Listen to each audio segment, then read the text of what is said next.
What's up? This is Joel from Joel Does Music with an important discussion today. Green Day celebrating 30 years of one of my favorite albums in the entire world, an album that made me as a musician, Dookie. I'm here with my boy, Rob DeLillo. He is a massive Green Day fan like I am. We're talking about all things Dookie, pretty much about Green Day in its entirety as well. What's up, man? What's up? I'm a certified Green Day fan. You really are. That's why I'm here today. Let's get right into it because we're discussing this beautiful punk rock album from 1994. Dookie. I'm jealous that you have it on vinyl. It looks amazing in person. Yeah, it's cool to have it on the vinyl because you could actually see all the little mini jokes and writing and stuff that you don't really catch on like an iPod, you know? Exactly. Like just seeing Angus Young there, I thought, whoa, it is really crystal clear. Or God up in the top right. I know. Oh, shoot. It's such a cool cover. Like, I feel like it's more of a modern day Sgt. Pepper, or maybe like a punk rock Sgt. Pepper, where there's just so much happening on the cover. I think so, too. So much fun. So speaking of Dookie, man, do you remember the first time you ever discovered the album? Like, how old were you? Do you remember what you were doing when you discovered the album? I do. So more specifically, I remember the first time I ever discovered Green Day themselves. And it was actually the song Holiday. Yes. So not quite from Dookie, but not too far off at the same time. Yeah. So I was at a baseball practice. I was trying out for like the traveling team when I was in third grade. So I was 9 years old. Mm-hmm. And I was obviously there for baseball, but this song Holiday came on the radio as everybody was trying out. And I was like, what is that song? Even as a little kid, I was like, what is that? I need to know what that is. And I wasn't even thinking about baseball anymore. I was just purely thinking about what is that song? I need to find it out, figure it out rather. And eventually I don't know, came to realize that it was Green Day. And then that got me into Dookie later on. So I kind of started more with American Idiot, but then I found Dookie like pretty quickly after. And even as a little child, it just resonated, you know. I think that's the kind of album, and they're the kind of band where anybody on the planet could like it. Like, you know how there's so much music that's meant for like certain like scenes of people, right? Like I don't know, not every person is going to listen to like death metal, for example, but a band like Green Day is just universal, you know. So I love it as much today as I did even as a little kid. It's funny. I'm picturing 9-year-old Rob just shouting the lyrics to Longview with masturbation's lost. Yeah, right. Well, maybe a little over my head. You know, wasn't quite there yet when it came to masturbation. But we'll cut that. We're keeping it. Don't. So going more into the album, what was it about Dookie that really struck you? Like when you got older and listened to it, obviously we have different opinions on albums the older we get when we go through life experiences, but what was it about the album that really struck you, made you think, yeah, this album is amazing. Like I love it. I kind of relate to it. This is it for me. It's interesting that even as a child, I connected with it so strongly. I think back then what I liked about it was just the catchiness and like the funness of it. It's just got good high energy, and I wasn't totally paying attention lyrically at that time, so I can't say that I really was connecting with what Billy had to say, but it made me feel a certain way, and I think the feeling that record brings out in me, at least, is just like happiness and joy. So I felt that as a little kid, and I feel that even today when I listen to it. It's kind of interesting how, you know, the older we've gotten, we realize like some of the lyrical content is about, you know, teenage anxiety, right, boredom, bisexuality on songs like Coming Clean, for example. Right. I think the reason why this album kind of is relevant nowadays too is because it's very relatable. We've all gone through, you know, the anxiety, the lack of, I don't know, sexual adulation, I guess, just that boredom in general. So I was on a Reddit thread today, actually. Mm-hmm. And, you know, there were people who are like, you know, it's a great album, but it's standard. What do you say to people who have that kind of opinion? Like, you know, great album, but kind of mid, or, you know, it's just, you know, your average album from the 90s. Standard in what way, though? Just like kind of plain? Just like, okay, it's, you know, a pop punk or a punk record from the 90s. Like, it's a great album, but, you know, it just has like power chords in it. Well, here's what I have to say about that. I'm reminded of when I was like 12 and I was in a little like School of Rock kind of thing where it was an assembly of just young kids learning to play for the first time. There was this one kid who was very critical of Green Day because they only did power chords, and he was more of like a Metallica head. So he wanted like tough riffs and, you know, a lot of finger dexterity, that kind of thing.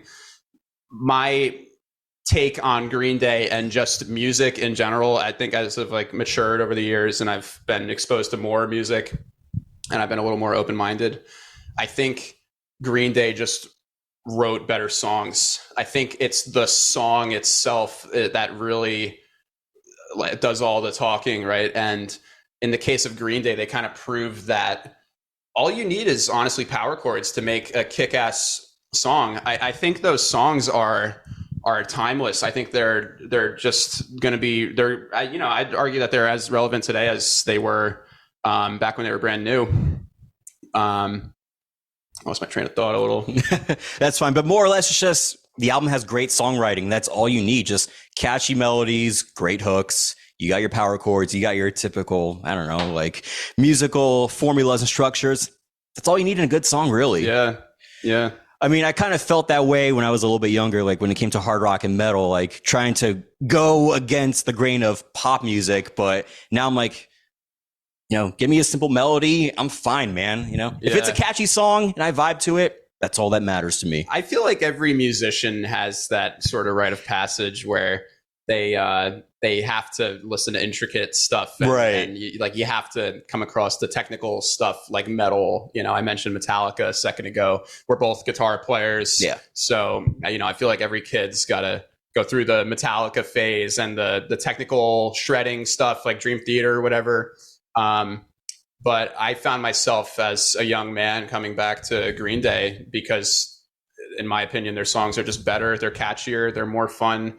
And they're like little sing-along nursery rhymes. Like I know, like Tom from Blink-182 mentioned this about his music, is that it's really just nursery rhymes disguised as pop punk songs. And obviously we're talking about Green Day here, but I think you can make the same argument for them. It's just the songwriting is so catchy. If you look at it at the time period too, it's coming off of like grunge and hair metal, right? Oh yeah. So it's like we traded off this like dark, depressing vibe that grunge was all about, for just fun, good, like Ramones style, like Beatles style, catchy sing-along stuff, and I loved it as a kid and I love it today. So yeah, that's punk rock for you, my friend. Well, also, I think we should be aware that in 1994, it was the year, dude, that punk rock broke to the mainstream, not just with Dookie, but The Offspring with Smash, and you had No Effects with Punk and Drublick. That just as a whole just showed you just how potent punk rock was and is. And I think too, when I was on a Reddit thread showing, they were discussing the year 1984, it's just, you had to be there. Was that kind of how it felt for you too, listening to Dookie? Like you just had to be there to experience it and understand why this is such an important album. Well, I wasn't born yet when it came out, so I can't really speak for you just had to be there. Or just like the moment you experienced Green Day or the album in general was just like you had to be there moment. It's when I was 9 and I first heard that music, I didn't know anything about notes and theory or anything, and I was only like just starting to get into playing the piano. So I was brand new to the music world. And I just knew that there was something different about Green Day. There was something about it just stood out to me in a different way. And back then I couldn't quite articulate it why, but today I could come up with all kinds of suggestions and reasons why it's better to try to really dissect it and analyze it. At the end of the day, I think it's just great songs, great music. And that's, it just goes to show that, they're a three-piece. Like that's something that I think is worth mentioning is like they made this crazy explosive sound just as three people, right? And even like you look at the guitar playing and it like we said, it's mostly power chords. It doesn't jump around a lot. The fact that they were able to do that much with such simplistic song structures is incredible. And to me, it even further shows how timeless the the music is. All right. So we were talking earlier before we started recording this whole setup about, Green Day's discography, albums that we like, albums that we necessarily didn't like. For you personally, where would you put Dookie out of their 14 albums? Number one, baby. Get out! Number one, really? I would argue that Dookie is their best record, and I would even say it's some of the best music I ever heard in my life. I think Dookie by Green Day is like in the top 5 best records I ever heard. Yeah, personally. So if someone came up to you and said, "Hey, I just got into Green Day. What songs would you recommend to me?" You would start off with Dookie I would right say away. listen to Dookie. Listen to Dookie, and because like if you don't like Dookie, then you're not gonna like any Green Day. I mean that is Green Day. Maybe American Idiot too. Those are like the 2 records, but those albums are kind of like the prerequisite to becoming a Green Day fan. So here's the thing for me, man. I love Dookie and American Idiot. Those 2 albums were the first I learned how to play on guitar and play in their entirety. Yeah. But to me, I just prefer American Idiot over Dookie. Okay. Just because of, the times when the album came out, like we were in a very political year with the Bush era back in 2004. To me, it was just capturing exactly what was going on in the world, just the depth of that album. That's why I love American Idiot. Dookie is just a fun record to listen to. I feel like it's an escape for me, but American Idiot is just that depth in capturing what was going on in the world back in 04. That's it for me, honestly. I guess you could argue the same about Dookie in a way, though, because in 1994, I mean, I wasn't born yet, but from what I understand is that mental health wasn't talked about quite as much in those days. So to have a guy on the radio singing about being bored in his like smoked out boring room, or like being lonely, realizing that he's bisexual, for example, which I'm sure in the 90s was going to be pretty frowned upon, especially like with your parents. Like he said something like mom and dad just don't understand, right? Oh yeah. I think those topics were really I think that record was like an oasis to some people back then, and even today, even now that mental illness is a little more talked about and there's much more awareness about it, I still think that the lyrics and just the subject matter is just as true today as it was then. But at the same time, I do agree with you that yes, I think there was a little more weight behind American Idiot. Yeah. Just because of everything that was happening at the time, like you had said. I think, yeah. Fair enough. So going it is hard. Oh, just wait until these last 2 questions. I'm going to break you, man. So you're seeing Green Day like I am this summer. Yes, sir. 30 years of Dookie, 20 years of American Idiot. What is the song that you're dying to see them perform from Dookie or from American Idiot too, whichever one you want to discuss? Or songs that you're dying to see them play? Well, the first one I thought of is Sassafras Roots. Yes. Dookie. Yes. I don't know. There's just something about it. Like it's such an overlooked one. People don't talk about it, right? But it's like everything that's good about Green Day, all in the one little 2-minute song, right? Yeah. I love the way the drums go into halftime and then come back to the energy. Mike Dirnt has some really good flares happening in that. And then when you look at Billy's part, it's his pretty typical chugging power chords and then just catchy sing-along stuff on top. Like I don't know. I just think it's great. I love it. I mean, honestly, for me, I don't care what song they play. I just want to see them all. Like just seeing, a song that comes to mind for me, Pulling Teeth. I've never seen them perform that song live. Yeah. That for me, at this moment, that's a song I really want them to see perform live. Like I cannot wait to see them do it. That's such a good one. So if we could talk about Pulling Teeth for a second. Yes. That's a really good example of a universal song in my opinion. So I'll get into like my whole spiel about just their music being universal. That song to me is a Lennon-McCartney song. That song to me is a Beatles song. Maybe the fact that they're harmonizing all the way straight through makes me think a little more immediately of the Beatles, but something about the way the melody flows along the scale and just the phrasing and the like the strumming like nature of the guitar, it feels so much like an early Lennon McCartney track to me, but the presentation is completely different. Yeah. Now it's on a pop punk record, right? So I think that kind of songwriting where it's just good sing along, fun songs, I think that's what makes Green Day so universal. So, and it's the same reason why me as a 9-year-old would connect with it as heavily as I would as a 26-year-old today, right? Because everybody wants, to feel the way that those kinds of songs make them feel. Everybody wants to feel happiness and joy, right? So that song in particular, it's funny that you mentioned that one, because I think it's just it to me, it represents like everything Green Day is about in terms of like a songwriting standpoint, right?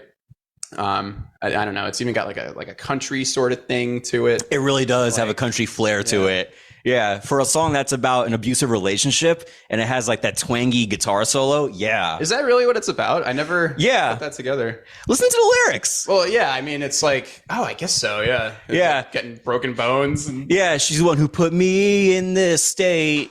I thought it was just like that he's just troubled by the relationship itself. Like he's having a hard time figuring out where they stand or something. He's like, he's actually getting abused. I don't know if it's a quote unquote autobiographical song, but it does sound like it is stemming from an abusive relationship. Like, oh God, she's killing me. She's the one who put me in this state. Like those lyrics from the song, it kind of pieces it together, makes you realize, oh God, someone's getting beat up in this relationship. Interesting. I always thought it was more like a little tongue in cheek, right? Where he's just being like hyperbolic about it to express himself. I don't know. Because then you look at a song like When I Come Around too, and he's like, now he's the one who's in the wrong in that video. Like they had a fight or something. That song. I mean, they had a fight, so he leaves and is just like out on the prowl, right? But he's going to come back around and they're going to figure it out. They're going to make their amends, right? Yep, exactly. All relatable stuff. And I think that's what makes Dookie still as relevant as ever. It's universal, like you were saying, which I love that you use that word universal. It's relatable because, the teenage angst, like I was saying before, who hasn't gone through angst as a teenager? Those feelings are just like frustration, the boredom, like I said earlier. Like even as adults, we still go through those emotions sometimes. Sure. So, as someone who's like in their 50s out there, listens to this album again, they're like, oh man, I felt this when I was 17. I still feel it today, Yeah. So this is the question that's going to break you. Okay. Top 5 songs from Dookie. From Dookie. From Dookie. Number 1, Sassafras Roots. Okay. Number 2, probably like When I Come Around, just because I love it so much. It's just great. Yeah. Great song. Every time it comes on the radio, I'm like, yeah. You're like, hell yeah. Even though it is the big one, I still think it's so good. I know. Probably Having a Blast. I like. It's an odd choice, more overlooked one, but okay. I like the way the chords move around in that one. Yeah. It uses a surprising amount of chords on that track, and just in like patterns that I guess I wouldn't have expected, and yet it's like so cool, right? Oh yeah. So Having a Blast would be 3. Maybe Burnout. Probably Burnout. Yeah. Okay. Just because like it's just good. I don't have to explain it. It's just good. And then number 5, maybe Welcome to Paradise, or I guess Welcome to Paradise. I love the middle Mike Dirnt part. Oh my God, that bridge of the song. It makes my wrist hurt, man, after playing that for a while, because just to like really keep up with it. That's another thing too. Like Mike Dirnt, man. Something I did want to talk about with Dookie is that because they're a trio, they have so much room to like just fill up all the empty space. Oh yeah. Right. So if you notice on that record, Billy Joe is playing the just the power chords, but it allows for Mike Dirnt and Trey Cool to really come forward and like find interesting patterns and intricacies within their parts. Yep. So when I listen to Dookie, to me it's like a drum and bass record as much as it's a like punk rock Ramones kind of power chord record. And I think that's really showcased on Welcome to Paradise because like, you know, you get that part that I just mentioned, and even like what Trey is doing during that part where he's doing the fill thing on the, it's not really fill, but the beat on the toms, and then when he like brings the bell from the ride cymbal into it, it's like mind blowing to me. I know, so cool. Like with a trio too, like you have all this space to fill, but I find that with a bunch of trios, they kind of overdo it in the sense that like they're adding a bit too much, trying to overcompensate for, you know, not having an additional guitar player. Interesting. But with Green Day, they just do it right because they work on the songs in the way that it fits. It's like a puzzle piece. They're assembling like the missing pieces. They know what works for a song. They're serving the song. They're not trying to overdo it. That's the what you just said at the end there. That's what I'm trying to get at, is like they serve the song. Yeah. And it's just so cool to me how they can get away with a lot of flashy stuff between the bass and the drums, and at the same time it does not interfere with the real meat of the song.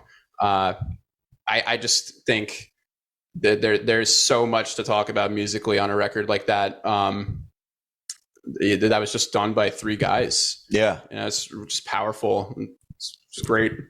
So I know I said me asking you your top 5 songs off of Dookie was the last question, but one just came to mind. I think it kind of is an open-ended question, even online. Do you think Dookie gave birth to the pop punk genre, or do you think it helped kind of catapult it? Interesting. I guess like there wasn't really pop punk before Green Day, right? Because there was like different forms of punk, like you know, Ramones, like Circle Jerks, Sex Pistols, bands like that, The Clash. There wasn't really like a pop punk though, you know? I mean, like, if you listen to the history of punk rock from the 70s to now, there are a bunch of people that say the Buzzcocks, who are a British band from the UK, kind of helped develop the blueprints to what pop punk would become. And you have other people that would say, well, the Ramones kind of had that pop punky sound in the late 70s and the early 80s. Yeah. So they were kind of quote unquote the first pop punk band, or the Buzzcocks were. I don't disagree with that. I do think the Ramones were kind of the first in a way, just because the Ramones were so, they emphasized so heavily just like good melody and good catchy sing-along stuff. And you can definitely tell that Green Day kind of picked up from that thing a little bit, and they took influence from like the Beatles as well. Like I know Trey Cool, even he cited Ringo as like his favorite drummer. Yep. And it's interesting, like they don't sound like each other, Ringo and Trey Cool, but they're both serving the song, you know? So it is kind of similar drumming at the end of the day, I would say. But I think it's funny how pop punk became what it is today, where you have bands like Knuckle Puck and Story So Far, Real Friends, Real Friends, Neck Deep, like those kinds of bands. I feel like pop punk today is a very specific sound, right? And I definitely think Green Day was a stepping stone in like getting us to that point. I definitely think there was like a pre and post Green Day when it comes to pop punk. You know, maybe not the first to do pop punk, but the best to do pop punk, I would say. Wow. Yeah. That's a very thought out answer. Yeah. What a way to end the interview, man. All right. Rob, thank you so much for doing this again. This was fun. That's it with Joel Does Music. And if you like stuff like this, just, you know, like and subscribe. Like and subscribe. It really helps out the channel. Much love and good vibes.